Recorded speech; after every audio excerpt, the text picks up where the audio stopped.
নিচে দেবেন, একদম নিচে দেবেন। দেশটা বছর দেখেন না।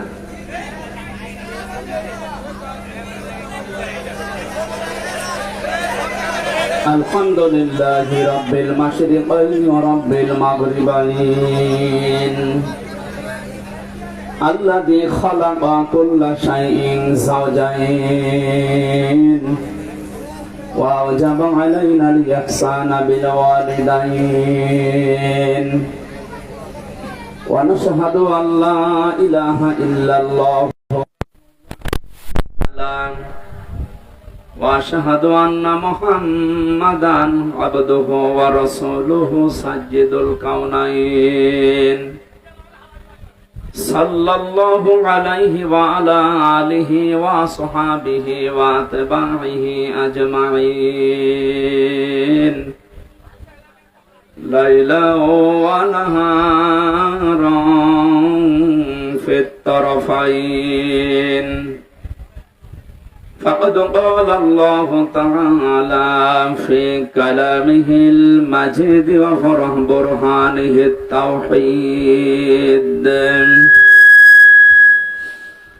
أعوذ بالله من الشيطان الرجيم بسم الله الرحمن الرحيم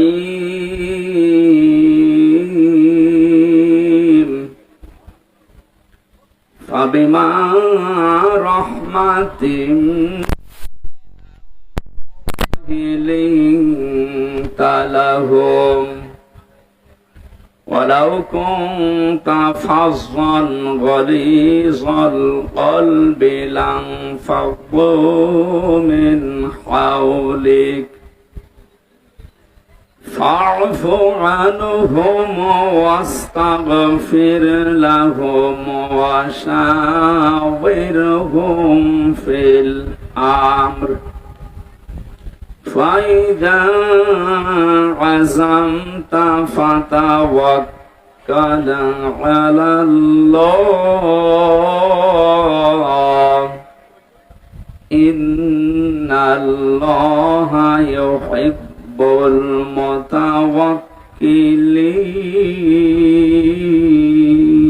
المتوكلين صدقت يا ربنا عن أبي هريرة رضي الله تعالى عنه قال قال النبي صلى الله عليه وسلم من لم يرحم صغيرنا ولم يوقر كبيرنا فليس منا رواه ابن ماجه وقال تعالى في شان رسوله إن الله وملائكته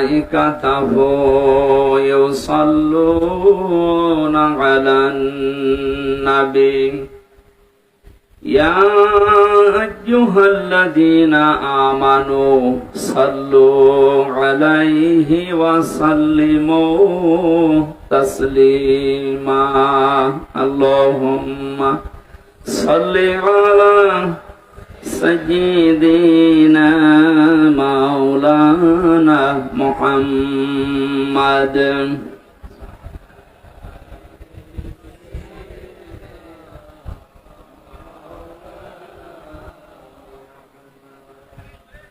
খেয়ে না খেয়ে দিন প্রচারের কাজে নিজেকে দিয়ে সবিলিয়ে তাই ফের কাফেরেরা চিনলো না আলো দুষ্টু ছেলেদের পিছু দিল লেলিয়ে পাথরের আঘাতে ক্ষত বিক্ষত হয়ে সারা শরীর থেকে রক্ত ঝরে হে রাসূল তোমাকে ভুলি আমি কেমন করে। আলহামদুলিল্লাহ। বাংলাদেশের ঐতিহ্যবাহী জেলা নারায়ণগঞ্জ বন্দর থানার অন্তর্গত। মদনগঞ্জ যুব সমাজ ওয়াজ কমিটির উদ্যোগে 29তম বাৎসরিক মহাবিশ্বের মহাবিশ্বয় আমাদের মালিক, আমাদের মনিব, মহান রব্বুল ইজ্জাত ওয়াল জালালের মুখের পবিত্র বাণী কোরআন কারীম। কোরআনের এই অনুষ্ঠানের সম্মানিত সভাপতি জনাব মাওলানা মফিজুল ইসলাম,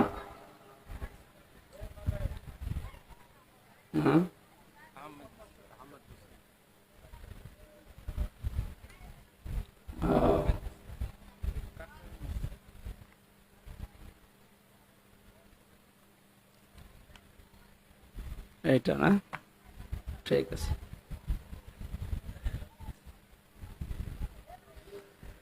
মাহফিলের সম্মানিত সভাপতি জনাব আহমেদুল হোসাইন দামাত বারকাতুহুমুল আলিয়া, প্রধান অতিথি প্রতিষ্ঠাতা আল জয়নাল প্লাজা নারায়ণগঞ্জ, আমার আরাফাতের ভাই আলহাজ মোহাম্মদ জয়নাল আবেদিন, সম্মানিত উদ্বোধক আলহাজ ফয়সাল মোহাম্মদ সাগর, সাবেক কাউন্সিলর 19 নম্বর ওয়ার্ড নারায়ণগঞ্জ সিটি কর্পোরেশন।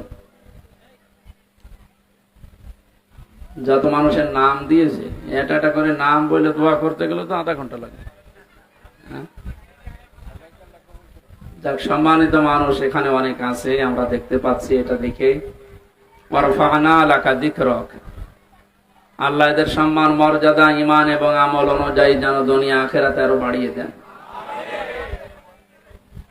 সামনে বসা মুসলমান ভাইরা, পর্দার আড়ালের সম্মানিত মা এবং বোনেরা, প্রশাসনের ভাইরা, প্রাণ প্রিয় বন্দরবাসী, আল্লাহর দরবারে শুকরিয়া জানাচ্ছি।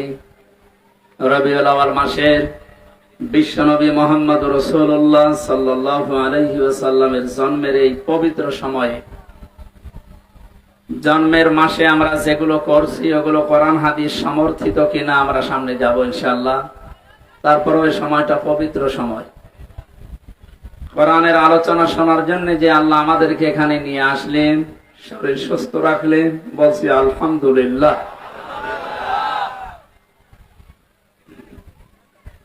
দরুদ আর সালাম পড়ছি আমাদের নবী মুহাম্মদ রাসূলুল্লাহ সাল্লাল্লাহু আলাইহি ওয়াসাল্লামের প্রতি, যার উম্মত হতে পেরে আমরা খুশি না বেজার?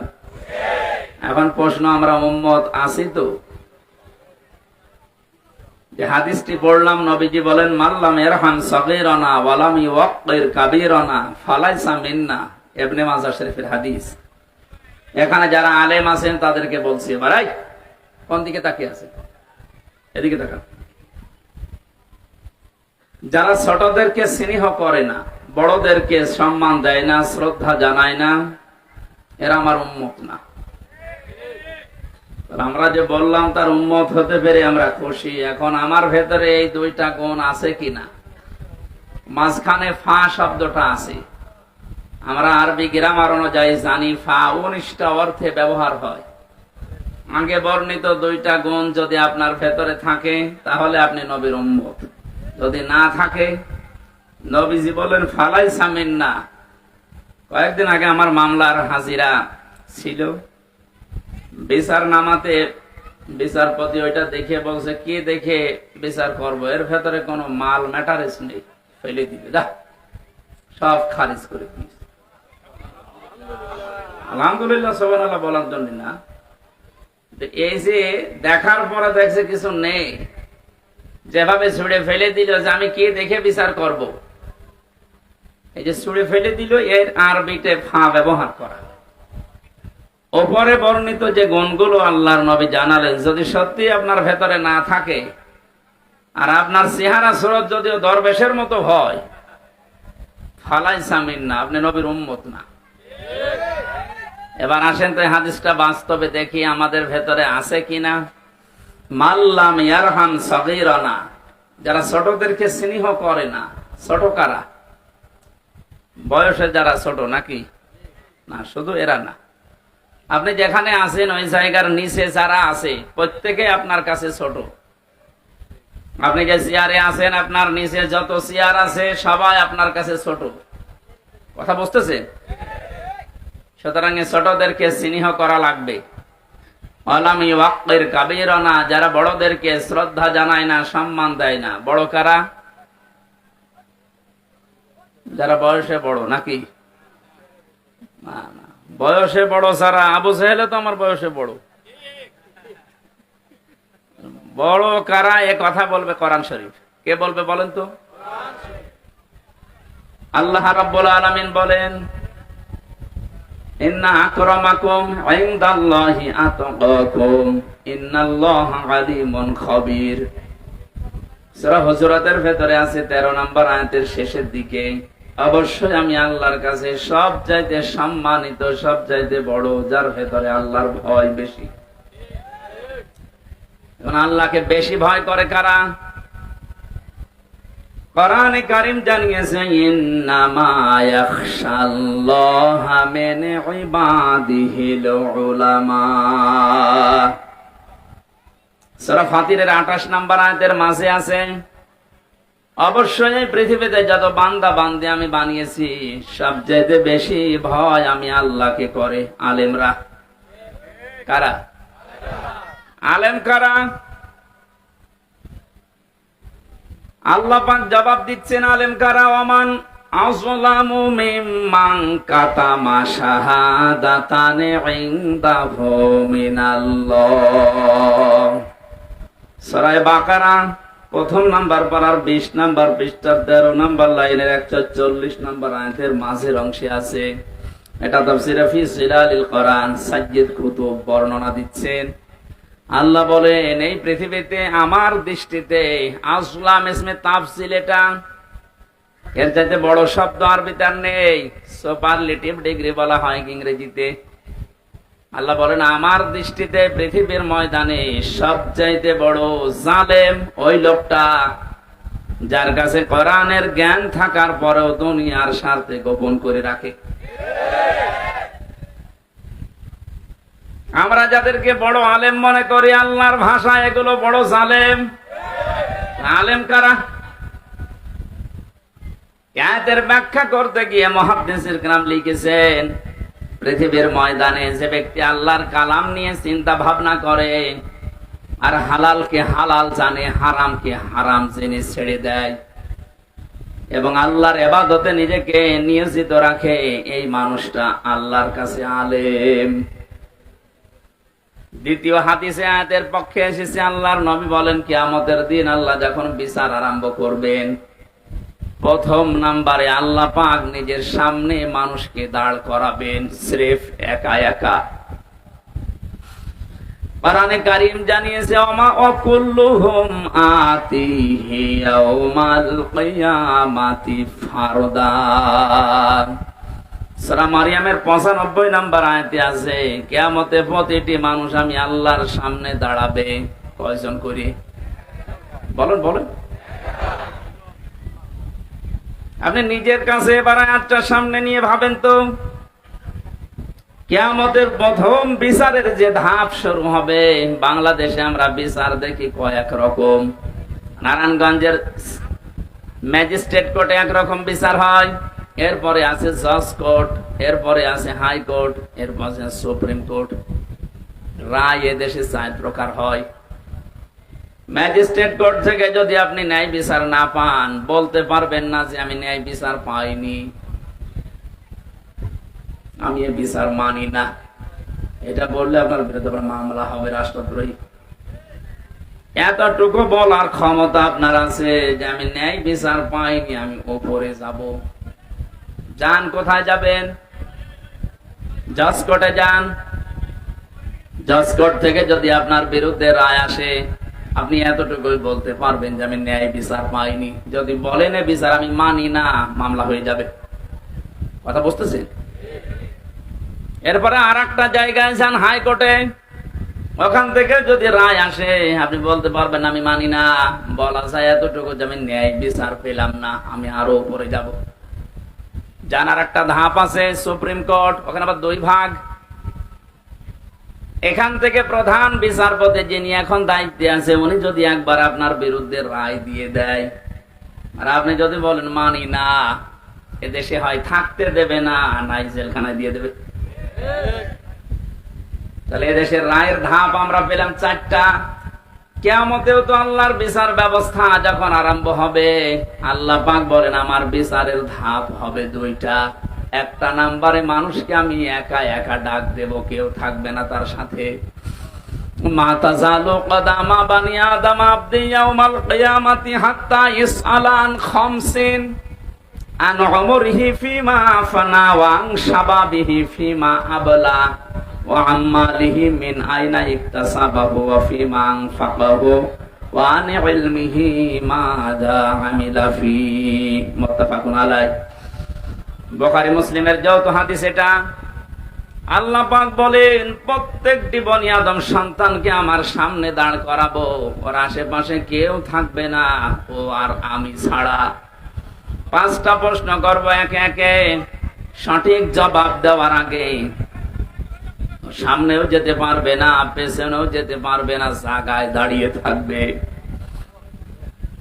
নারায়ণগঞ্জবাসী এই হাদিসটা এবার নিজের সাথে একটু দাঁড় করান। আপনি মনে করেন একা একা দাঁড়িয়ে আছি আল্লাহর সামনে। আমার এখন 33 বছর বয়স, আপনার তো 50, 60, 70, 80 বছর। বলেন তো এখন যদি আপনার এই 80 বছরের জবাব আল্লাহ জিজ্ঞাসা করে, জবাব দেওয়ার মতো জীবন আপনি তৈরি করেছেন?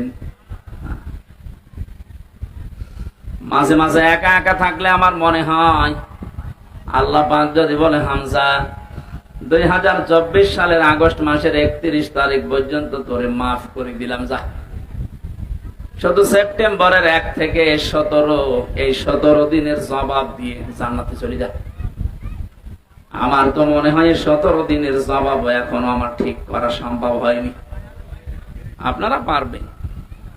হ্যাঁ, না আপনারা পারবেন। আপনারা 72 রাকাত নফল নামাজ পড়েন, ওরা পারবেন না? মানে পারবেন, আপনারা পারবেন। আপনাদের ঈমান আমল ভালো আছে, আপনাদের চিন্তা করার দরকার নেই।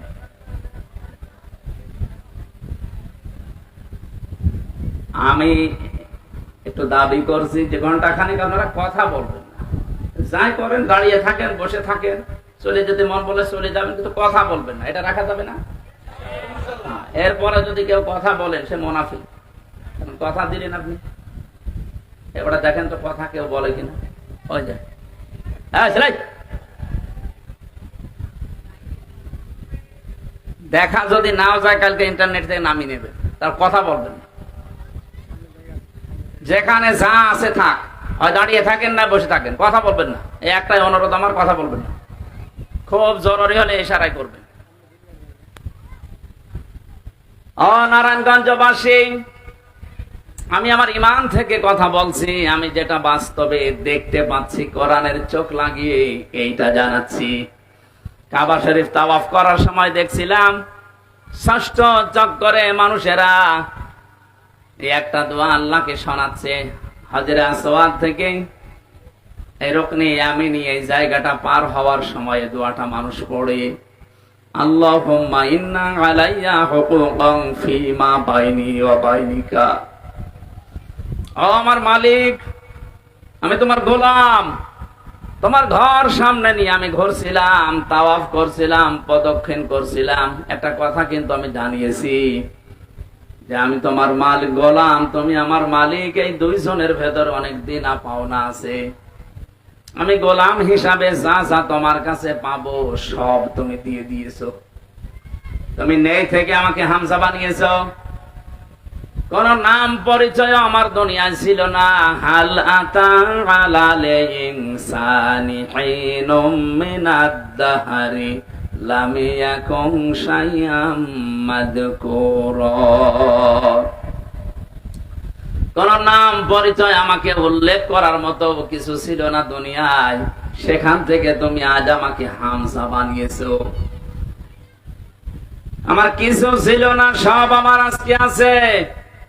যা পাওয়ার আমি বান্দা হিসাবে, গোলাম হিসাবে সবই তো পেলাম, কিন্তু তুমি আমার মালিক, তুমি তো কিছু দাবি করো আমার কাছে।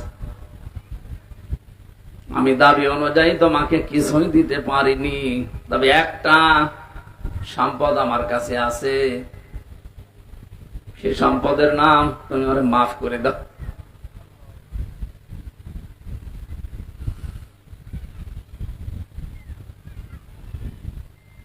এই শব্দটা বলতে যত সহজ মনে হচ্ছে, এটা বাস্তবতায় অত সহজ না। এটা যাদের জীবনে সেট হয়ে গেছে, ওদের জীবন পরিচ্ছন্ন করে দিয়েছে আল্লাহ। যেই মানুষগুলো ভেবেছে যে আমি দাঁড়িয়ে থাকবো আল্লাহর সামনে, কি জীবন তৈরি করলাম আমি, সাজাতে পেরেছি তো হিসাব দেওয়ার মতো, এই মানুষটার জীবনের দিকে তাকান। শত শত মানুষের জীবনে এরকম পড়েছি আমি। হযরত ওমর একজন, তার ভেতরে তার সন্তানটা ভর্তি করলেন মাদ্রাসায়। হযরত আলী ওই সময় দেশের প্রধান বিচারপতি, তার সন্তান হাসান হুসাইন দুইজনকে দিলেন মাদ্রাসায়। হযরতে হুসাইন বারবার তিনি কলম ফেলে দিচ্ছেন, আব্দুল্লাহকে ডাক দিয়ে বলেন আমার কলম তুলে দাও। 3 বার ফেলে দিলেন, 3 বারই বললেন তুলে দাও। তার রাগ হয়ে গেছে, ডাক দিয়ে বলছে হোসাইন কলম ফেলো নিচে, আমারে তুলতে বলো, আমি কি চাকর? আমি কি তোমার খাদেম নাকি? হযরত হোসাইন রাগ করে বললেন তুমি তো শুধু খাদেম না, খাদেমের বাচ্চা খাদেম। সেই সময় তিনি প্রেসিডেন্টের ছেলে। এক দৌড়ে বাড়িতে এসে বলে আব্বা আমি আর পড়বো না মাদ্রাসায়। কি হয়েছে? হোসাইন আমাকে মানুষের সামনে গালি দিয়েছে, তোমারেও দিয়েছে। বিচার যদি না করো মাদ্রাসায় পড়া আমার বাদ। ঠিক আছে, জমার দিন বিচার হবে হাজারো মানুষের সামনে। খুতবা দিচ্ছিলেন তিনি, হঠাৎ আলোচনা বন্ধ করে দিলেন, ডাক দিয়ে বললেন হোসাইন আসো? হ্যাঁ, এদিকে আসো। তুমি আমার এই ছেলেকে মানুষের সামনে খাদেমের বাচ্চা খাদেম বলে গালি দিয়েছে। হ্যাঁ দিয়েছি। কেন দিলে? ইমাম হোসাইন ডাক দিয়ে বলে খলিফা, বুকে হাত দিয়ে বলেন তো আপনি কি আমার নানার খাদেম ছিলেন না?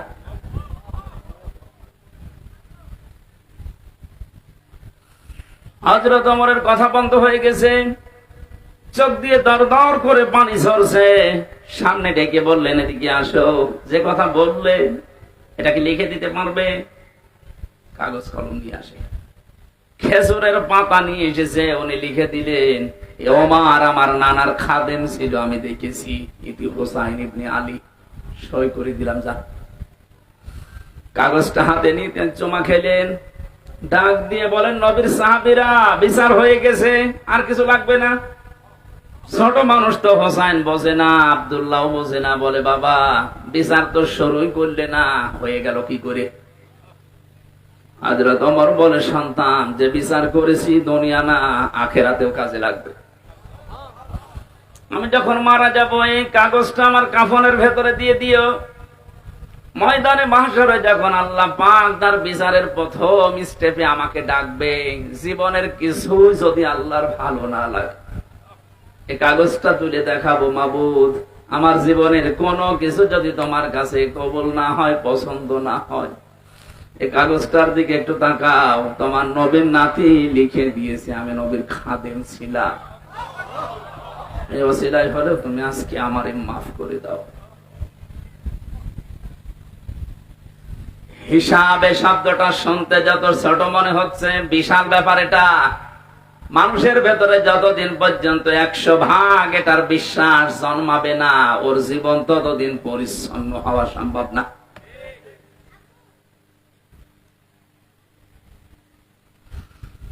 বিচারের প্রথম ধাপে যেহেতু আল্লাহ আপনাকে একা ডাকবেন, কেউ সাথে থাকবে না। 5 নাম্বার যে প্রশ্নটা, এইটাই আমার আসল বিষয় আজকে।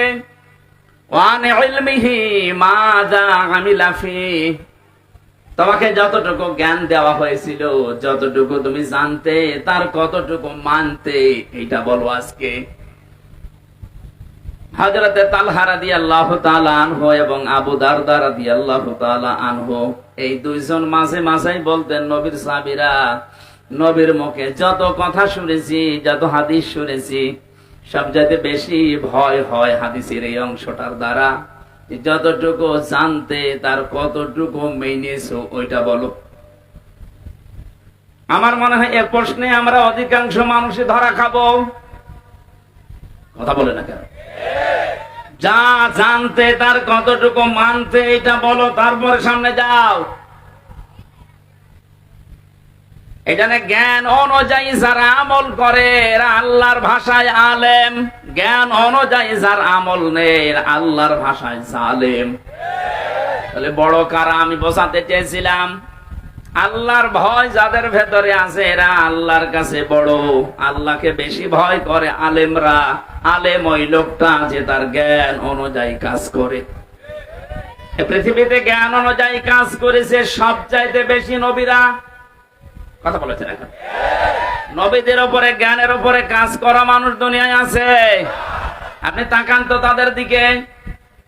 কোরআনে কারীম জানিয়েছে, ইয়া হাসরাতান আলাল ইবাদ মা ইয়াতিহিম মির রাসূলিন ইল্লা কানু বিহি ইস্তাহজিউন। সূরা ইয়াসিনের 30 নম্বর আয়াতে আছে, আল্লাহ পাক বলেন আমার বান্দা বান্দীদের জন্য আমার আফসোস, আক্ষেপ যে এমন কোন নবী রাসূল পাঠালাম না যার সাথে সমসাময়িক মানুষেরা ঠাট্টা করে নাই, বিদ্রোহ করে নাই, মারধর করে নাই। নবীদের চরিত্র খারাপ ছিল এই জন্য মারত, দেশ থেকে দাঁড়িয়ে দিত? বলেন। যত নবী আমি পড়েছি জীবনী, প্রতিটি নবীর তাকান তাদের দিকে, অধিকাংশ নবীর নাম পর্যন্ত উম্মতরা পাল্টিয়ে দিয়েছে।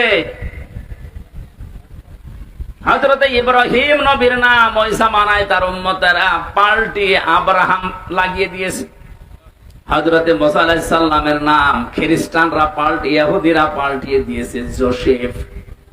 আমি যতগুলো ইহুদি রাষ্ট্রে গেছি, ইহুদিদের সাথে আমি যতটুকু মিশেছি, ওরা মুসা নবীকে বলতে জোসেফ, এটা বোঝে। খ্রিস্টানদের সাথে যত মিশেছি ওরা হযরত ঈসা আলাইহিস সালামের নাম পাল্টিয়ে দিয়েছে যিশু। মুসলিম বিজ্ঞানী ছিল আল-কামি, তার নাম পরিবর্তন হয়ে গেছে আল-কেমিস্ট্রি। বিখ্যাত সাহাবী ছিল বিশ্বনবীর হযরত জাবের, তার নামও পাল্টিয়ে দিয়েছে আল-জাবরা। আজ বিশ্বের দিকে তাকান, এই দেশে যারা আলেমদের নাম পরিবর্তন করার হিড়িক তৈরি করেছিল, এই মেনন, ইনু, আল্লামা আহমেদ শফি, এত বড় আলেমের নামও পাল্টিয়ে দিয়েছে তেতুল হুজুর। বিশ্বনন্দিত মুফাসসিরের নাম পাল্টিয়ে দিয়েছে দেল্লু শিকদার। এখনো পর্যন্ত তার ইতিহাস আছে, আপনি তাকান, তার সার্টিফিকেটে লেখা দেলাওয়ার হোসাইন সাইদি।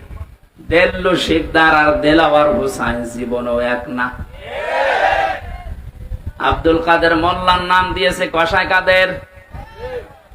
আমি কয়েকদিন আগে গিয়েছিলাম ফরিদপুরের সদরপুরে, এ মহান ব্যক্তির কবর জিয়ারত করে ওনার গ্রামের যত মানুষ, যে মানুষের কান্নাকাটি দেখেছি, সবাই বলছে কসাই কাদের আর আব্দুল কাদের মোল্লা এক না।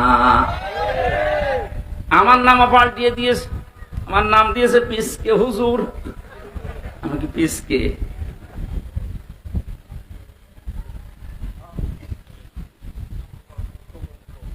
এই যে নাম যারা পাল্টিয়ে দেয়, পরিবর্তন করে দেয়, এই মানুষগুলো আল্লাহর বা আল্লাহর নিজের কাছে তারা জালেম। সূরা হুজুরাতের ভেতরে আছে, যারা মানুষের নাম পরিবর্তন করে দেয়, এই মানুষগুলো যদি তওবা না করে, আমাল্লাম ইয়াতুব ফাউলাইকা হুমুজ যালিমুন।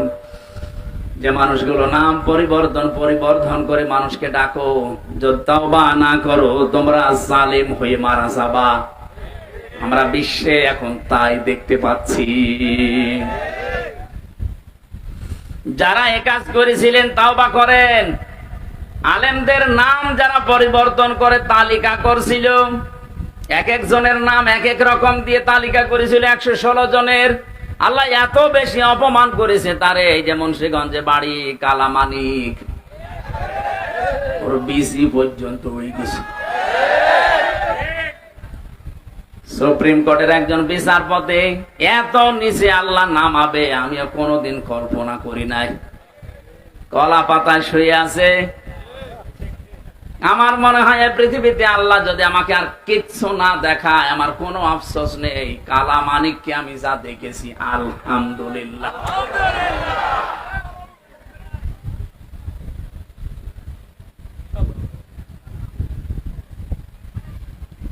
এবার আসেন তো যে কথা বলতে চাচ্ছিলাম, আল্লাহর কাছে বড় যেহেতু আলেমরা, এদের সম্মান, মর্যাদা, ইজ্জত, শ্রদ্ধা এটা দেওয়া লাগবে, নয়তো আপনি নবীর উম্মত হতে পারবেন না।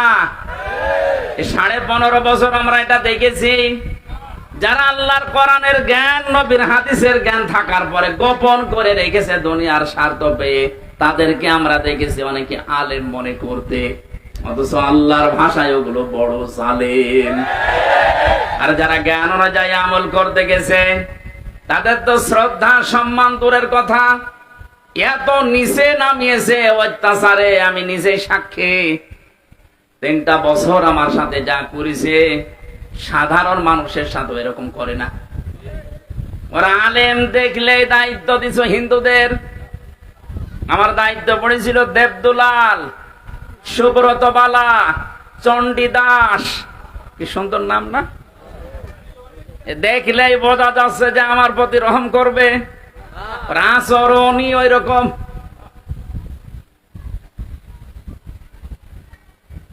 একজন মুসলমান যদি দিত, অন্তত কিছু না কিছু হলেও তার ভেতরে যেহেতু আল্লাহ একজন আছে বিশ্বাস ছিল, সে আলেম দেখলে মনে করতো না, আর যাই করি অন্তত এর সাথে খারাপ কিছু করলে আল্লাহ আমারে ছাড়বে না।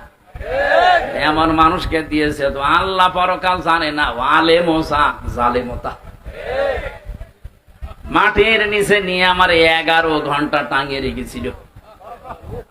তা ভালোভাবে যদি টাঙাইতো, চোখ কালো কাপড় দিয়ে বেঁধে নিয়েছে, পায়ে ডান্ডা বেড়ি লাগিয়েছে, হাত পেছনে বেঁধে দিয়েছে, মাথায় দড়ি দিয়ে। নামাজ কিসের, কখন আজান হয়, কখন কি হয় কিচ্ছু জানি না। 4 ওয়াক্ত নামাজ আমি আন্দাজেই পড়েছি, ইশারায়। আলেমদের সম্মান করা, শ্রদ্ধা করার দরকার ছিল আপনার। আর আপনি দাবি করেন আমি নবীর উম্মত, বেহেশতে আমার অধিকার আছে।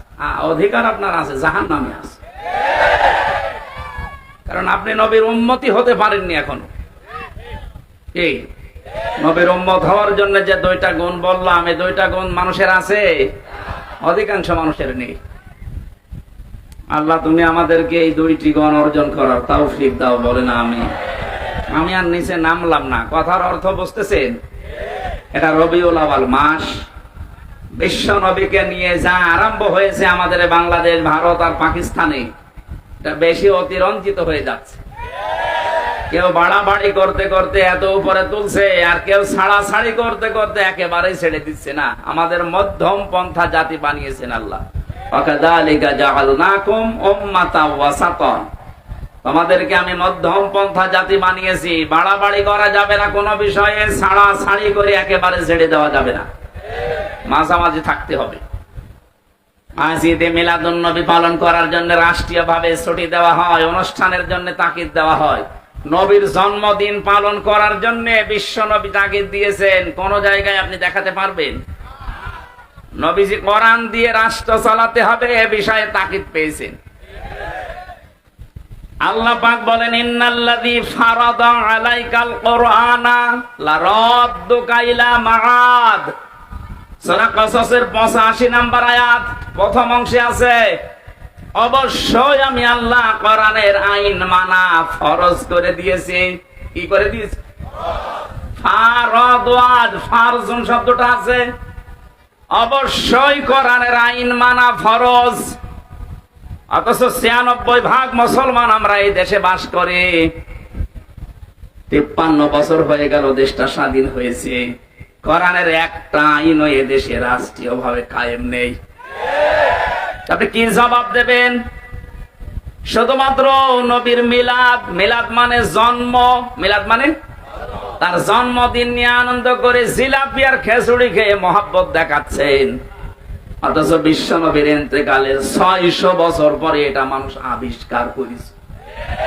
আর আমরা জানি যেটা ইসলামে নেই, কেউ যদি নতুন করে ওটা তৈরি করে আবিষ্কার করে ইসলাম বলে চালিয়ে দেয়, ওটার নাম বেদাত।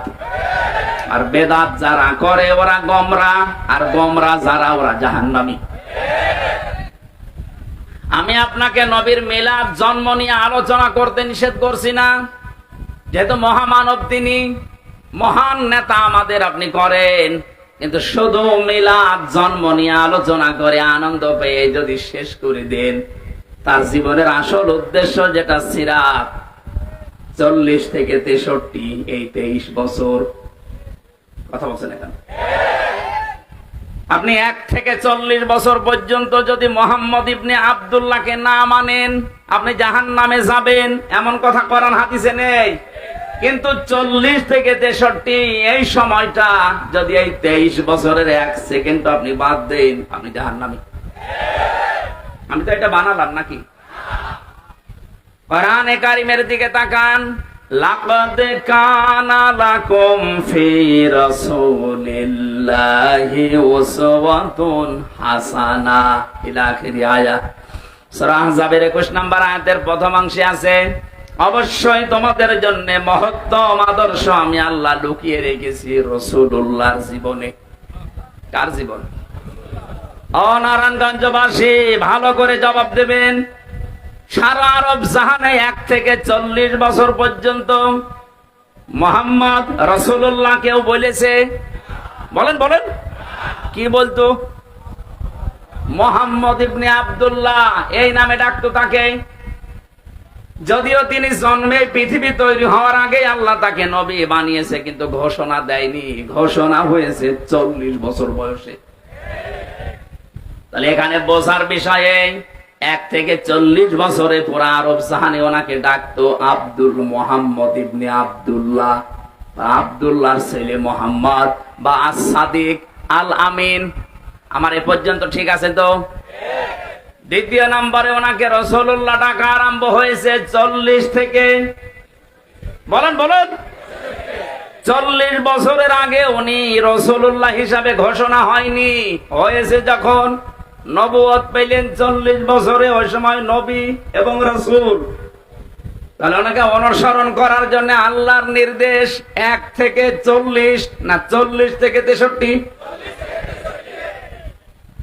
এই 40 থেকে 63-র পরে 600 বছর পার হয়ে গেছে, কেউ নবীর জন্ম নিয়ে আলোচনা করে নাই, অনুষ্ঠান করে নাই, পটকা ফোটায়নি।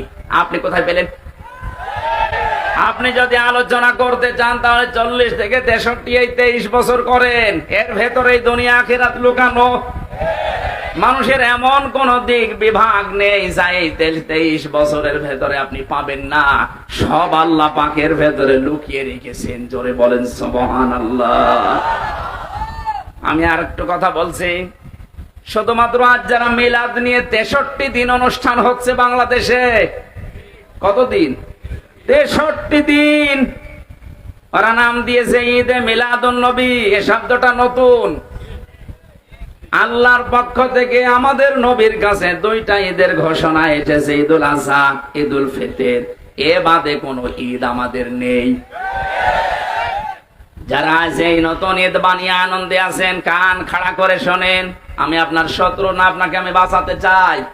শুধুমাত্র জন্ম নিয়ে, মিলাদ নিয়ে যারা পড়ে থাকেন, নবীজের 2 চাচা ছিল এরকম, শালো মিলাদে জন্মে তারা খুশি। একজন হযরতে, একজন আবু তালেব, আর একজন আবু লাহাব। আপনি তাদের 2 জনের পুরা জীবনী পড়ে দেখেন, 2 জনেই জন্মে আনন্দ করেছে। এত বেশি আনন্দিত ছিল আবু লাহাব, নবীজির জন্মের কথা শোনার পরে নিজের বাদী পর্যন্ত আজাদ করে দিয়েছে। যা। আর একজন চাচা আবু তালেব নিজের সন্তান আলীকে কাছে রাখতো না। নবীর জন্মের পর থেকেই, যেই কয় বছর বাইরে ছিল, এর পরেই নবীজির দাদা ইন্তেকালের পর থেকে নবীকে সে নিজের বুকের ভেতরে রাখতো। এই 2 জন চাচার পড়া জীবনী আমি পড়ে দেখেছি। এরা এত আনন্দিত, এত খুশি নবীর মিলাদে, নবীর জন্মে, কিন্তু 2 জনেই জাহান্নামী। 2 জনে কি? এরা যে জাহান্নামে যাবে তার প্রমাণ আল্লাহ কোরআনে দেয়নি। বলেন। সূরা কসসের 56 নম্বর আয়াত তার প্রমাণ। সূরা লাহাবের 3 নম্বর আয়াত তার প্রমাণ। ছায়া সলানা রং দাতালাহাব, অতি শীঘ্রই আমি আবু লাহাবকে লেলিহান আগুনে প্রবেশ করাবো। তার মানে এখান থেকে যে শিক্ষা বের হয়, শুধু নবীর মিলাদ নিয়ে, জন্ম নিয়ে যারা মাতামাতি করেন, আনন্দ করেন, জিলাপি খিচুড়ি খেয়ে শেষ করে দিচ্ছেন, আপনিও আবু লাহাবের মতো, আবু তালিবের মতো জাহান্নামে যাবেন। সিস্টেম অপর পৃষ্ঠায় দেখুন, নবীর আরো 2 জন চাচা, হযরত হামজা, হযরত আব্বাস। এই 2 জন চাচা শুধু নবীর জন্মে খুশি না, শুধু নবীর মিলাদে খুশি না, তারা নবীর সিরাতে, তারা নবীর জীবন পেয়ে খুশি। এই 2 জনের জীবনী পড়ে রাখেন তো। হযরতে হামজা নিজের জীবন পর্যন্ত নবীর আদর্শ মানতে গিয়ে দিয়ে দিয়েছে, 70 টুকরা হয়েছে, এরপরও নবীর আদর্শ ছাড়ে নাই। আর এক চাচা হযরতে আব্বাস, তিনি নবীর আদর্শ পেয়ে এত খুশি ছিলেন, তার যে হাদিস বর্ণনা করা, মান সাকাতু আমাল ঈমান মান রাদিয়া বিল্লাহি রাব্বা ওয়া বি ইসলামি দীনা ওয়া বি মুহাম্মাদির রাসূলিল্লাহ সাল্লাল্লাহু আলাইহি ওয়াসাল্লাম নাবিয়্যা ওয়া রাসূলা, রাওয়াহু মুসলিম। হযরতে আব্বাস বলেন, কেউ যদি দুনিয়া ঈমানের স্বাদ পেতে চান, তাহলে আল্লাহকে রব পেয়ে খুশি থাকেন, ইসলামকে জীবন ব্যবস্থা পেয়ে খুশি থাকেন, আর মুহাম্মদুর রাসূলুল্লাহকে নবী এবং রাসূল হিসাবে পেয়ে খুশি থাকেন। তিনি যদি খুশি না থাকতেন, এই কথা তিনি বলতেন? বলেন বলেন। তিনি কি বললেন শেষে? নাবিয়্যা ওয়া রাসূলা। যারা মুহাম্মদকে নবী এবং রাসূল পেয়ে খুশি, তাহলে উনি নবী এবং রাসূল হয়েছিলেন কত বছর বয়সে? আরো জোরে। 40 থেকে 63 আপনাকে মানা লাগবে। সেই নবীর জীবনে আমি 31টা পাঠ পেয়েছি। পুরা জীবনটা পড়ে আমি 31টা পাঠে ভাগ করেছি। একটা ভাগ আজকে আপনাদের সামনে রবিউল আউয়াল মাসে, যেহেতু কালকে 12 তারিখ ছিল, আজকে 13 তারিখ, গুরুত্বপূর্ণ সময়ে তার সিরাত থেকে, তার আদর্শ থেকে কি নেওয়া দরকার আমাদের, 31টা পাঠের মাত্র একটা পাঠ নিয়ে আজকে আলোচনা করব। আমার আজকের আলোচনার বিষয় হচ্ছে নবীর আচরণ। কি বললাম? বলেন বলেন। অনেকে মনে করে এটা দুনিয়ার বিষয়, আচরণ, ব্যবহার, আচার আচার না, এটা আখিরাতের সাথে সম্পৃক্ত। বিশ্বনবী বলেন, মানুষকে সবচাইতে বেশি জান্নাতে নিয়ে যাবে মানুষের আচরণ আর আল্লাহর ভয়। সুবহানাল্লাহ বলতে পারেন নাই? আকুলু লিন্নাসি হুসনা। মানুষের সাথে যদি কেউ আচরণ করতে গিয়ে, ব্যবহার দেখাতে গিয়ে হাসি মুখে কথা বলে, তাও সাদকা দেওয়ার সওয়াব হয়। 31টা পাঠ ভাগে ভাগে যদি কথা বলতে হয়, পুরা কোরআন, আল্লাহর নবীর চরিত্র, আমরা একটা পাঠ বেছে নিলাম, আচরণটা দেখি। আল্লাহ পাক কি আচরণ তাকে দিয়েছিলেন? কোরআনে কারীম জানাচ্ছে, ওয়া ইন্নাকা লাআলা খুলুকিন আযীম। হে নবী, আপনি মহান চরিত্রের উপরে প্রতিষ্ঠিত। এখানে যারা আলেম আছে তাদেরকে বলছে, এই যে আযীম, এই শব্দ আল্লাহ কোন নবীর নামের সাথে দেননি। আল্লাহ পাক নবীদেরকে বিভিন্ন সময় তার নিজের নামটা দিয়েছিলেন, গুণবাচক নাম, যেমন হালিম। আল্লাহ ইসমাইল নবীকে হালিম বলে ডাক দিয়েছিলেন। হালিম মানে চাচা হালিম কি? হালিম মানে সহনশীল, ধৈর্যশীল। হযরত ইসমাইলের আর এক ভাই ছিল ইসহাক, তাকে আল্লাহ ডাক দিয়েছিলেন ফাবাশশারনাহু বিগুলামিন আলীম। আমার জ্ঞানী বান্দা এটা, একজনকে হালিম, একজনকে আলিম, কিন্তু বিশ্ব নবীকে দিয়েছে আযীম। এত বড় মহান চরিত্র আপনাকে আমি দিয়েছি, কিয়ামত পর্যন্ত মানুষ শুধু অনুসরণ করে যাবে, কোল কিনারা পাবে না। সেখান থেকে সূরা আলে ইমরানের 159 নম্বর আয়াতটা পড়েছি। বিশ্ব নবীর আচরণ, তার ব্যবহার কেমন ছিল, তার জীবনের প্রতিটি পদে পদে আমাদের জীবনকেও আমরা মিলাতে চাই। কথা বলেন ঠিক কিনা? আল্লাহ পাক বলেন ফাবিমা রাহমাতিম মিনাল্লাহি লিনতা লাহুম ওয়ালাউ কুনতা ফাসসান গালিযাল কলবি লানফাদ্দু মিন হাওলিক। আল্লাহর যত রহমত, এই পৃথিবীতে যত রহমত আল্লাহ দিয়েছেন তার ভেতরে অন্যতম দয়া রহমত আপনার প্রতি এই যে আপনি মানুষের সাথে কমল আচরণ করেন, নরম আচরণ করেন। আপনার যদি ভাষা কর্কশ হতো, আপনি যদি বদ মেজাজি হতেন, আপনি যদি খিটখিটে মেজাজের হতেন, আপনি যদি কঠোর হৃদয়ের অহংকারী হতেন, তাহলে মানুষ আপনার চারিপাশ থেকে দূরে চলে যেত। ফাআফু আনহুম, মানুষের জন্য ক্ষমা প্রার্থনা করেন, মানুষের জন্য ক্ষমা প্রার্থনা করেন। আস্তাগফির লাহুম, তাদেরকে ক্ষমা করে দেন। নিজে তো ক্ষমা করবেন এবং তাদের জন্য নিজে ক্ষমা চাবেন। শাবিরহুম ফিলাম, দুনিয়ায় যে কোনো কাজে তাদের পরামর্শের ভিত্তিতে করবেন। ফাইদা আযামতা ফাতাওয়াক্কাল আলাল্লাহ, কোন কাজ যখন সিদ্ধান্ত নিয়ে ফেলবেন তখন ভরসা করবেন আল্লাহর উপরে। ইন্নাল্লাহা ইউহিব্বুল মুতাওয়াক্কিলিন, অবশ্যই আল্লাহ ভরসাকারীদের, যারা ভরসা করে আল্লাহর প্রতি তাদের ভরসা আল্লাহর উপরে করাই দরকার। এটা ছিল বাংলা মাতৃভাষায় অর্থ। এবার আমরা ব্যাখ্যায় যাচ্ছি। নবীজিকে আল্লাহ যত দয়া দেখিয়েছেন, যত গুণ দিয়েছেন, তার ভেতরে অন্যতম গুণ এইটা, তিনি কমল হৃদয়ের ছিলেন, নরম, সফট, কমল। এত নরম ছিলেন নবীজি, তার আচরণ ছিল নিজের শরীরের সাথে, পরিবারের সাথে, শিশুদের সাথে, মুরব্বীদের সাথে, বন্ধুদের সাথে, স্ত্রীদের সাথে, মেয়েদের সাথে, মা বাবার সাথে, যুদ্ধবন্দীদের সাথে, প্রতিবেশীর সাথে, এমনকি শত্রুদের সাথে। এরকম 27টা বিষয় আমি পেয়েছি। তাফসিরে ফি জিলালিল কোরআন ইবনে কাসির মুফাসসিরিন ইকরাম যেভাবে সাজিয়েছেন, আমরা কোরআনে কারীম থেকে ওইভাবে আমাদের জীবনে নবীর জীবন মিলাতে চাই। আমাদের আদর্শ কি কারো বাবা? বলেন বলেন। আমাদের আদর্শ কারো স্বামী, কারো চাচা? আমাদের আদর্শ একমাত্র, কেবলমাত্র, শুধুমাত্র বিশ্ব নবী মুহাম্মদুর রাসূলুল্লাহ সাল্লাল্লাহু আলাইহি ওয়াসাল্লাম। কালকে ধর্ম উপদেষ্টা ঘোষণা দিয়েছে, এদেশ থেকে যদি টাকা পাচার বন্ধ করতে চান, এদেশ থেকে যদি চাঁদাবাজি বন্ধ করতে চান, কিয়ামতের আগে বন্ধ করতে পারবেন না যতদিন পর্যন্ত বিশ্ব নবীর আদর্শ কায়েম না হবে। টাকা পাচার বন্ধ হয় না, চাঁদাবাজি যে বন্ধ হয় না, এটা 5 তারিখের পর থেকে আমরা অনেকে দেখেছি। কথা বলেন না কেন? এর আগে ছিল যেভাবে প্রকাশ্যে, হয়তো 5 তারিখের পরে অনেকে গোপনে আরম্ভ করেছিল। প্রকাশ্যে গোপনে কোন চাঁদা এদেশে হবে না যদি নবীর আদর্শ এদেশে কায়েম করা যায়। আর এটা কায়েম করবে ফেরেশতারা।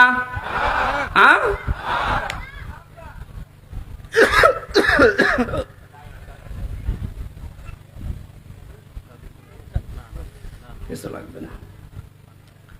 শিশুদের সাথে নবীজি যে আচরণ করেছিলেন, হাদিস, হযরত উমাইর, এদিকে তাকান, হযরত উমাইর খেলা করছিলেন। বিশ্ব নবী মসজিদে নববীতে যাবার সময় দেখলেন, দৌড়িয়ে আসলেন হযরত উমাইর, ডাক দিয়ে বলেন, উমাইর, তোমার সেই হলুদ পাখিটা কই? হযরত উমাইর কেঁদে ফেললেন, ডাক দিয়ে বলে, ইয়া রাসূলুল্লাহ, একটা বিশ্ব নবী, তামাম দুনিয়ার জন্য আপনাকে আল্লাহ নবী আর রাসূল করে পাঠিয়েছে, আপনি আমার মতো ছোট মানুষের খবর রাখেন, এমনকি আমার পাখির খবর পর্যন্ত আপনি রাখেন। নারায়ণগঞ্জবাসী, আপনি কার আদর্শে অনুপ্রাণিত হয়ে স্লোগান দেন? আপনার তো স্লোগান দেওয়া দরকার ছিল, আমার নেতা, তোমার নেতা বিশ্ব নবী। এই কথাটা কেন বললাম? এইদিকে তাকান, আলাদাবুল মুফরাদ 3 নাম্বার হাদিস।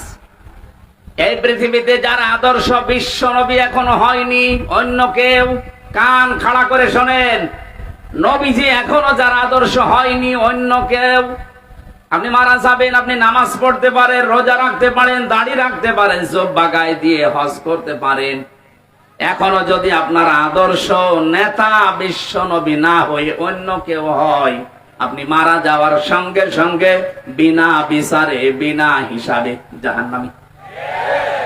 নিয়ে আসেন, কোন মহারথী নিয়ে আসবেন, এবার নিয়ে আসেন। আপনার কোনো বিচার নেই, কোনো হিসাব নেই। এখন যদি বলেন এত শক্ত করে বলছেন কেন, হ্যাঁ কেন বলছে এবার তাকান। এই দুনিয়ায় একজন মানুষকে আল্লাহ নেতা বলে ঘোষণা দিয়েছেন, ডাক দিয়েছেন, ইয়াসিন, হে নেতা। পৃথিবীর কারো নামে এই শব্দ আল্লাহ দেয়নি। কোরআন শরীফের ভেতরে আল্লাহ 7টা নামে নবীকে ডাক দিয়েছেন, বিশেষ করে তার ভেতরে ইয়াসিন 1 নাম্বার, 2 নম্বরে তহা, 3 নম্বরে আব্দুন বা আব্দুল্লাহ, 4 নম্বরে মুদ্দাসসির, 5 নম্বরে মুজাম্মিল, 6 নম্বরে আহমদ, 7 নম্বরে মুহাম্মদ। এই 7টা নামে আল্লাহ বিশেষ করে ডাক দিয়েছেন, তার 1 নম্বরে ইয়াসিন। আল্লাহ ঘোষিত নেতা একজন। কয়জন? আপনার বিবেকে নাড়া দেয় না? একজনকে বাদ দিয়ে আপনি কার সামনে ঘোরেন, কার পেছনে থাকেন? পাগল হলেও তো কাজ করা ঠিক না। আশা করছি সব ভুলে যাবেন। এই পৃথিবীতে বিশ্ব নবী ছাড়া আমরা কাউকে আদর্শ নেতা মানি না। এখন যদি বলেন তাহলে ইসলামী দলে দেশে যারা আছে তারাও তো তাদের নেতা আছে। হ্যাঁ, আমরা ওই নেতাকে মানি যে নেতা আল্লাহ রাসূলকে দেখে দেখে চলে। বলেন, আপনি তাকান, এমনও মানুষ আছে যার সামনে দেখলে রাত 12টার পরে তার মাটিতে ঠিক মতো পা পড়ে না, রিকশা ছাড়া বাড়ি যেতে পারে না, কি কি লাল নীল পানি খায়। কথা বলছে না কেন? খেজুর গাছকে ধাক্কা দিয়ে বলে, বড় ভাই সাইড দেন, আর কতক্ষণ দাঁড়াবো। এই লোকটা যদি হয় আপনার আদর্শ, কোরআনে কারীম কি জানিয়েছে? ইয়াউমা নাদউ কুল্লা উনাসিম বিইমামিহিম।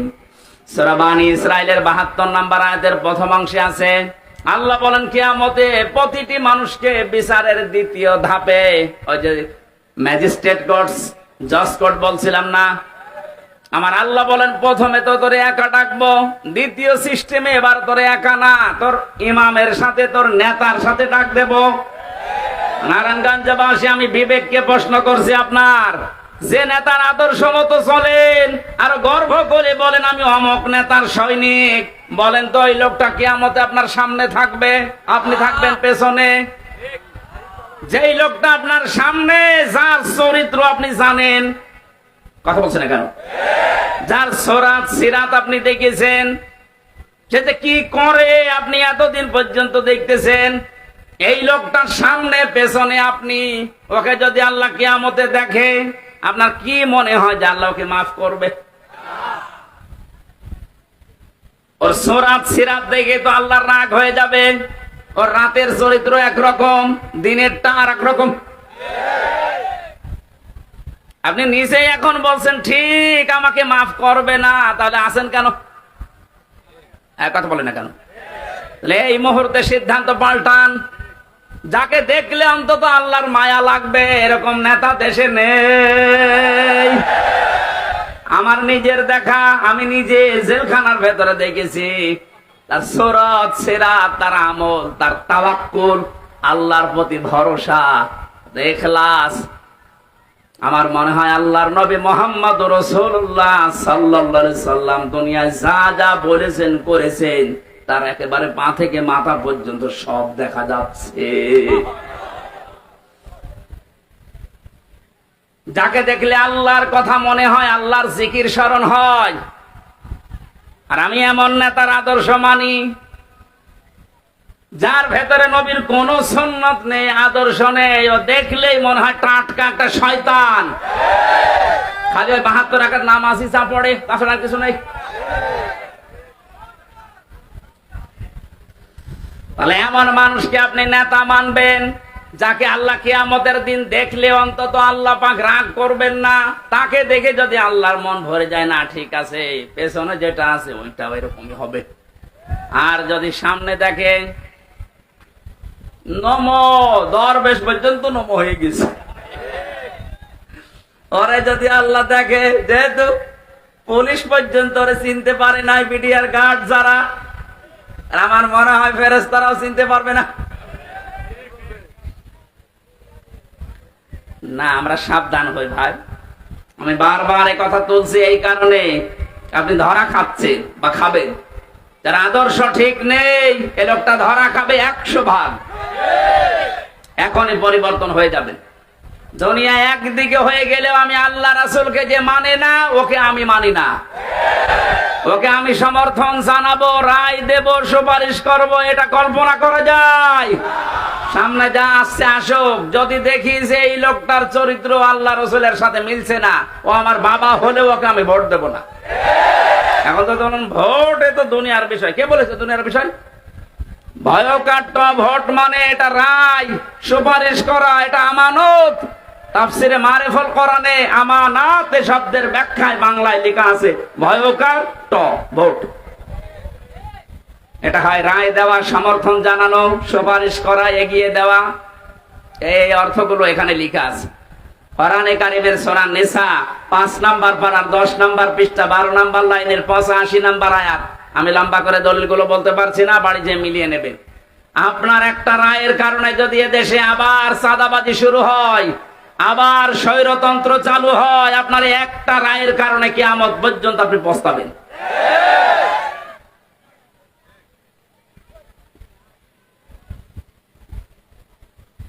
বৌমা এসেছে, কেবল বাসর ঘরে প্রবেশ করেছে, দাদি শাশুড়ি এসে বলছে আমার কিন্তু পতি চাই।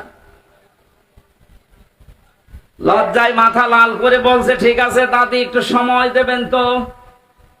কিছুক্ষণ পরে শাশুড়ি এসে বলছে বৌমা আমার কিন্তু নাতি চাই।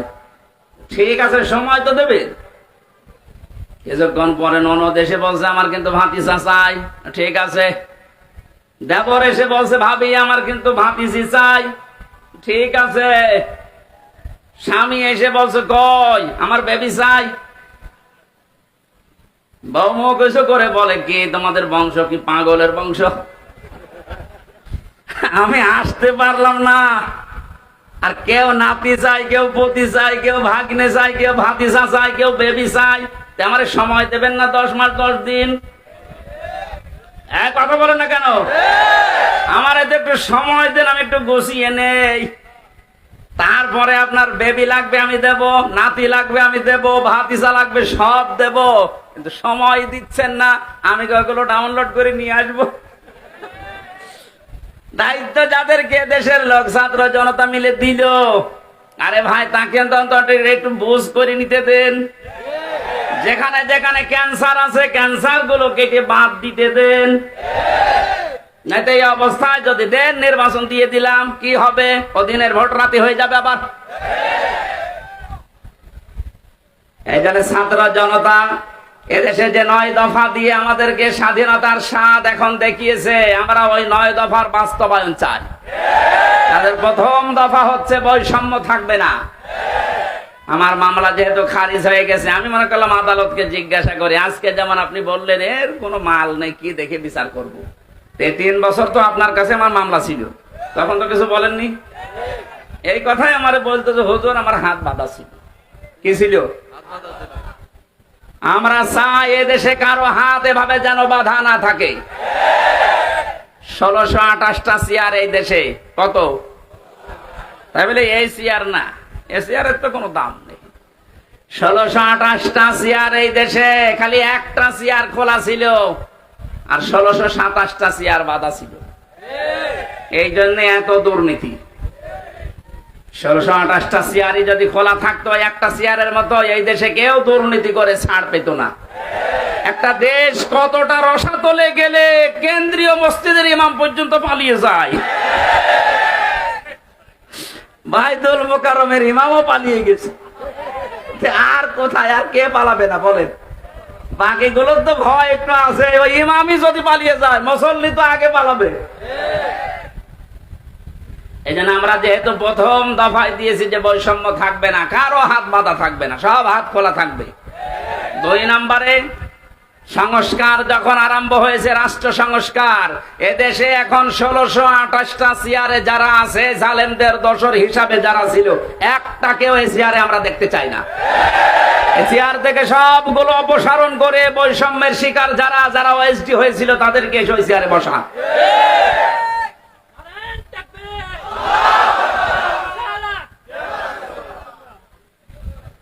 কথাগুলো বোঝার চেষ্টা করবেন, আমি শুধু নারায়ে তাকবীর দেওয়ার জন্য বলছি না। শিশুদের প্রতি আল্লাহর নবী যে আচরণ, তিনি বিশ্ব নবী হওয়ার পরও শিশু এবং শিশুর পাখি পর্যন্ত ভুলে যাননি। নবী যে আচরণ করেছিলেন তাকান, আল্লাহর নবীর আচরণ ছিল বড়দের সাথে। বিশ্ব নবী মুহাম্মদুর রাসূলুল্লাহ তো এই হাদিসটা এই জন্যই বলেছিলেন, যারা বড়দেরকে শ্রদ্ধা করো না, সম্মান দাও না, আমি নবী বলছি তারা আমার উম্মতের দলভুক্ত হতে পারো না। বলেন নাউজুবিল্লাহ। তার আচরণ ছিল যুদ্ধবন্দীদের সাথে, যুদ্ধবন্দীদের সাথে তার যে আচরণ, আমরা আজকে কারাবন্দীদের সাথেও সে আচরণ করতে পারছি না। কারাবন্দীদের সাথে আচরণ 3 রকম হয়। আমি কাশিমপুর কেন্দ্রীয় কারাগারে ছিলাম, হাই সিকিউরিটিতে, ওখানে 3 রকমের আচরণ পেয়েছি। আমার তো মামলাটা ছাগল চুরি মামলাও না, ঠুনকো একটা মামলা দিয়েছে, তারপরে আমারে রেখে দিত ফাঁসির কন্ডেম সেলের ভেতরে। বিশ্বনবী আচরণ করেছিলেন তাকান, যুদ্ধবন্দী যারা তাদেরকে তো মেরে ফেলার কথা, অথচ হযরতে একজনের জীবনী পড়লাম আজকে, সুমামা ইবনে ওয়াইল রাদিয়াল্লাহু তাআলা আনহু, তাকে তিনি মসজিদে নববীর ভেতরে বেঁধে রেখেছে সাহাবীরা। নবীজি গভীর রজনীতে গিয়ে বললেন, কেমন আছো, কি আচরণ আশা করো তুমি আমার কাছে? লোকটা কেঁদে ফেলেছে, ডাক দিয়ে বলে, মুহাম্মদ যে অবস্থায় আছি, তুমি আমারে বাঁচাতেও পারে, মারতেও পারো। নবীদের নাম ধরে বললেন, দেখো এই জামানায় শেষ জামানা না, এরপরে আরেকটা জগৎ আমাদের সামনে আসতেছে। ইসলামের যে সৌন্দর্য গুলো তার সামনে তুলে ধরলেন, একটা একটা করে চলে গেলেন কিছু না বলে।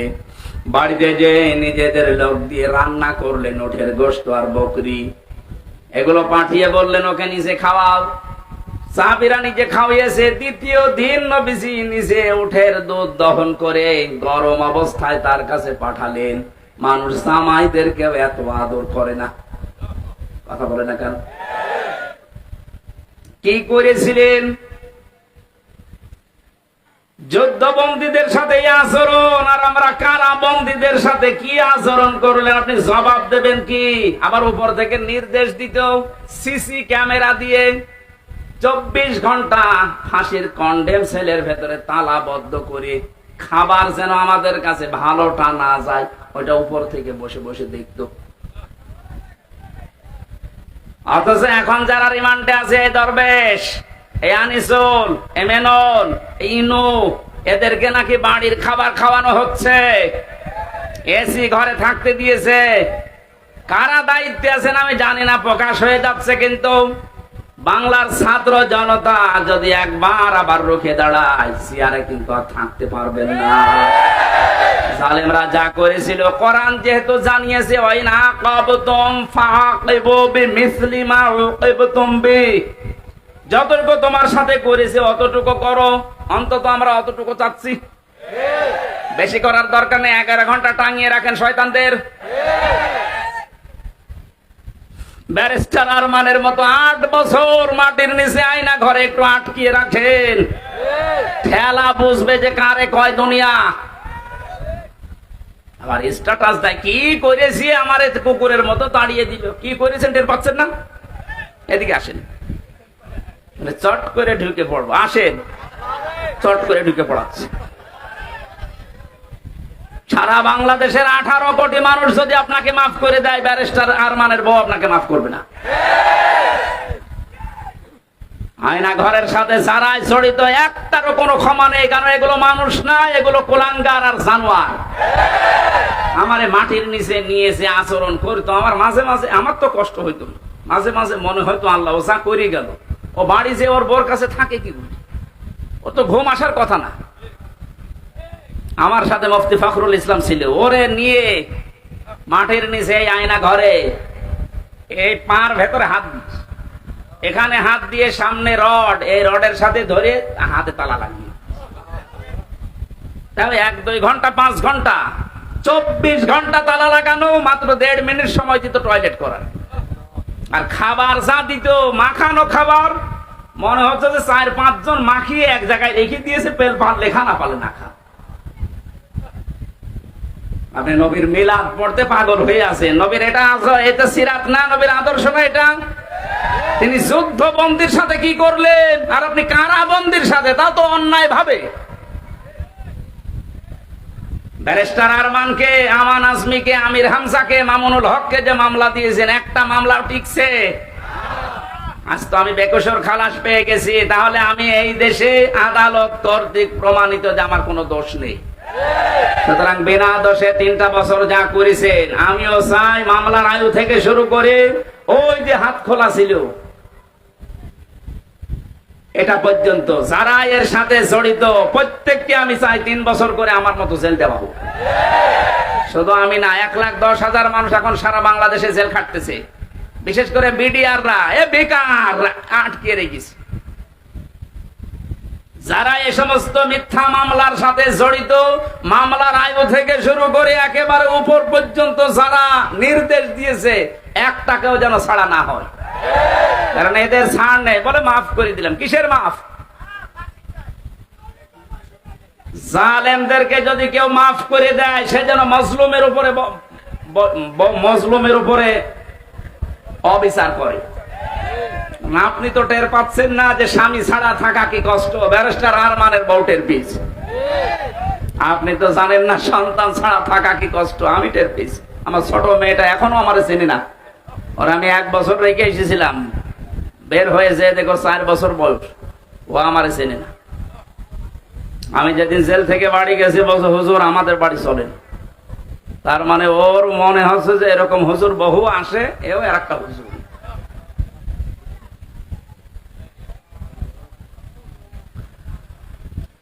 আমরা যুদ্ধবন্দীদের সাথে রাসূলের আচরণ কারাবন্দীদের সাথেও করতে পারি না। আপনি আয়না ঘর বানিয়ে ঘুমাতেন, আমার তো বিশ্বাস হয় না যে এরা ঘুমায় তো কি করি।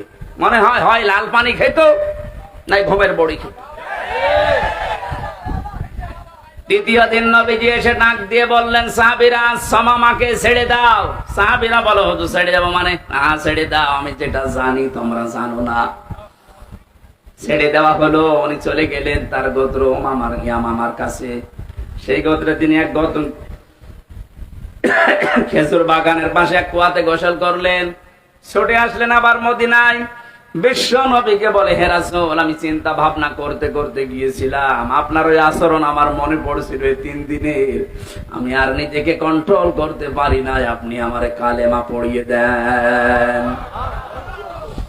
তিনি ওখান থেকে চলে গেলেন। ইয়ামেন থেকে গম আসতো মক্কায়, ওই গম নিয়ে মক্কার মানুষেরা ব্যবসা করে খেত।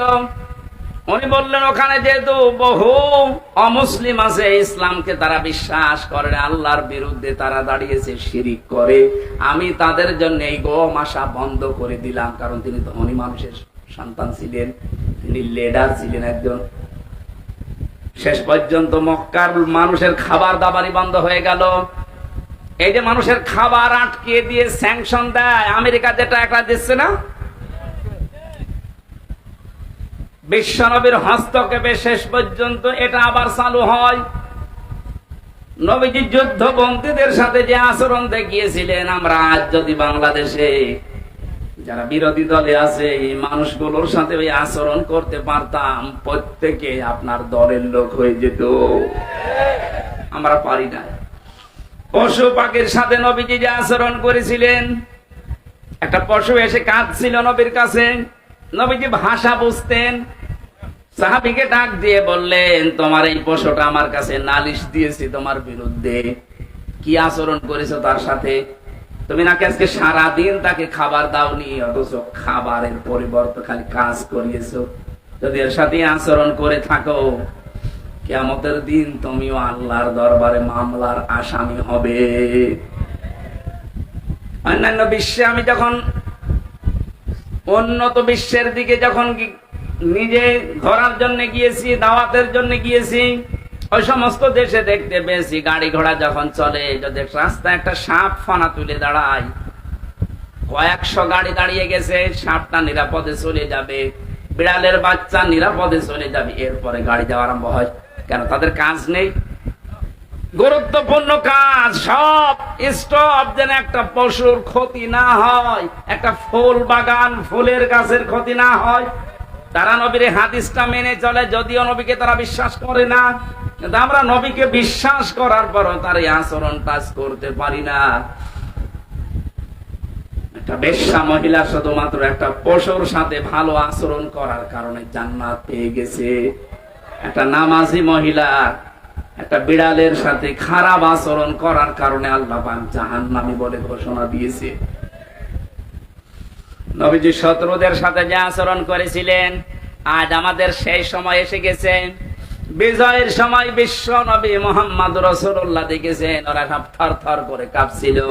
নবীজি বললেন, লা তাসরিবা আলাইকুমুল ইয়াউম ইযহাবু আনতুমুত তুলাকা, যাও আজকে সবাইকে আমি মুক্ত করে দিলাম, কারো প্রতি কোনো অভিযোগ নেই।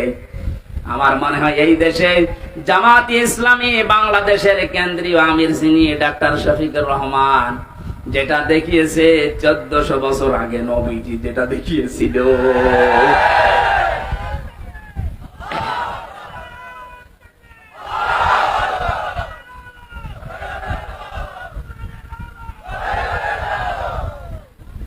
প্রত্যেক জায়গায় নবীজির এই কমলতা আমরা পেয়েছি। আল্লাহ পাক বলেন, নবী আপনার আচরণ যদি কর্কশ হতো, আপনার চরিত্র যদি সত্য কথা যদি আপনি বলতেন, তাহলে আপনার আশপাশে আপনি মানুষকে ঘেঁষতে দেখতেন না, সব পালিয়ে যেত। সুতরাং আপনি কয়েকটা জিনিস অবলম্বন করেন। আপনার যখন হৃদয় আমি কমল করে দিয়েছি, আপনি ক্ষমা করে দেন তাদেরকে, ক্ষমা চান আপনি তাদের জন্য আল্লাহর কাছে, এবং নিজেও ক্ষমা করে দেন। আজ যারা দায়িত্বে আছে আহ্বান জানাবো আয়াত দিয়ে, যারাই ভুল করেছে, যা ভেবাই করেছে, আজ আমরা এই আয়াত অনুযায়ী রবিউল আউয়াল মাসে তাদেরকে ক্ষমা করে দিলাম এবং তাদের জন্য ক্ষমা চাচ্ছি আল্লাহর কাছে। আর এর বাস্তব প্রমাণ দেখিয়েছেন ডাক্তার শফিকুর রহমান। যত অত্যাচার জুলুমে 15.5 বছরে করেছিলেন, আল্লাহর জন্য মাফ করে দিলাম। কিন্তু যারা ভিকটিম, তারা যদি নিজেরা অত্যাচারিত হওয়ার কারণে কিছু করে, আমরা তাদেরকেও সাহায্য করব। সুতরাং জালেম যারা, বড় জালেম গুলো তো পালিয়েছে, মাথা খারাপ হয়ে গেছে, তাদের আর আসার সম্ভাবনা কোনো কিছুই নেই। কারণ আসলে এ দেশের জনগণ পিটিয়ে মেরে ফেলবে। ছোটখাটো জালেম যারা আছেন, তারা এখনো যেহেতু তওবার দরজা বন্ধ হয়ে যায়নি, ফিরে আসছেন। আসেন, আমার বংশেরও বহু ছোটখাটো মাঝারি জালেমেরা তওবা করে অলরেডি পরিবর্তন হয়ে গেছে। আগস্টের 5 তারিখের ডেটটা পর্যন্ত তারাও শক্ত ছিল, কিন্তু বিকাল 5টার পরে যখন সংবাদ চারিদিকে ছড়িয়েছে, আমারে কল দিয়ে বলছে, বাবাজি আমরা সব জামাতি ইসলামী। জামাত ইসলাম মানে এতদিন যে আপনি বঙ্গবন্ধুকে সেকেন্ড নবী মানতেন, হঠাৎ করে পাল্টিয়ে গেলেন। সুতরাং ওরা যেহেতু পাল্টাচ্ছে, ছোট জালেম, মাঝারি জালেম, এদেশে আরো যারা আছেন, আশা করছি আপনারাও পাল্টাবেন। গত পরশুদিনের রিপোর্ট পেয়েছি, এদেশে এখনো 100 জনের 14 জন মানুষ জালেমদেরকে সাপোর্ট করে। 100 জনের 28 জন মানুষ জেনারেল যে দলগুলো আছে এদেরকে সাপোর্ট করছে। 100 জনের 58 জন মানুষ এদেশে ইসলাম পন্থী যারা, তাদেরকে সাপোর্ট করছে।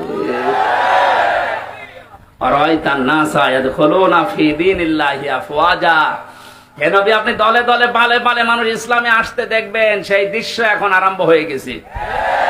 গত 3 দিন আগে দিনাজপুরে 10 জন এক মঞ্চে এসে মুসলমান হয়ে গেল আমার কাছে। এর আগে 2 জন চুয়াডাঙ্গাতে, এর আগে 1 জন গাইবান্ধাতে। মানুষ যেভাবে দলে দলে আসতেছে, 58 থাকবে না ইনশাআল্লাহ, 100 জনের 100 ভাগ